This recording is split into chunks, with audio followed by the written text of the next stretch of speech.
नमस्कार, मी रुशाली यादव सारंग. आता आपण पाहणार आहोत टॉप 9 मोठ्या बातम्या. संतोष देशमुख हत्येच्या निषेधार्थ आज परभणीमध्ये भव्य मूकमोर्चा. मोर्चामध्ये संतोष देशमुख यांचे कुटुंबियांसह मनोज जरांगे पाटील, सुरेश धस, बजरंग अप्पा सोनवणे उपस्थित राहणार. संतोष देशमुख कुटुंबीय आणि फडणवीसांची लवकरच भेट होणार. आम्ही मुंबईला जाऊ किंवा फडणवीस मस्साजोगला येतील.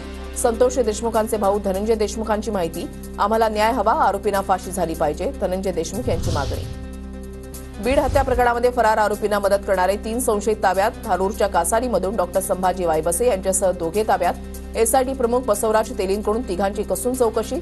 सूत्रांची माहिती तर अनेक खुलासे होण्याची मोठी शक्यता. संतोष देशमुख हत्या प्रकरणामध्ये तपास कामाला गती. पत्नी अश्विनी देशमुखांसोबतच्या चर्चेनंतर बंधू धनंजय देशमुखांसोबत सीआयडी आणि एसआयटीची चर्चा. अधिकारी गेल्यामुळे जास्त चर्चा न झाल्याची धनंजय देशमुख यांची प्रतिक्रिया. सुरेश धस आणि बजरंग सोनवणेंचे आरोप चुकीचे. स्कॉर्पिओ गाडीचे मालक शिवलिंग मोराळींची प्रतिक्रिया. तर अधिवेशनामध्ये माझी गाडी नव्हती, दादांच्या ताफ्यामध्ये सुद्धा गाडी नव्हती, मोराळींची आरोपांवर प्रतिक्रिया.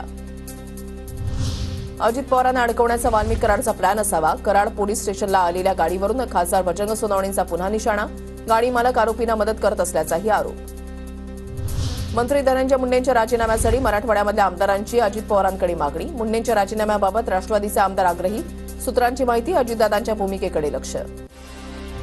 धनंजय मुंडेंचा राजीनामा मागितल्याबद्दल अजितदादांच्या आमदारांचं अभिनंदन. ही कौतुकास्पद बाब. अशी माणसं राजकारणामध्ये हवी, जितेंद्र आव्हाड यांचं वक्तव्य. खासदार बजरंग सोनवणेंनी राष्ट्रीय मानव अधिकार आयोगाची भेट घेतली. संतोष देशमुख हत्येप्रकरणी आयोगामध्ये तक्रार. मानवाधिकार आयोगानं तक्रारीची दखल घेऊन चौकशी करण्याची मागणी.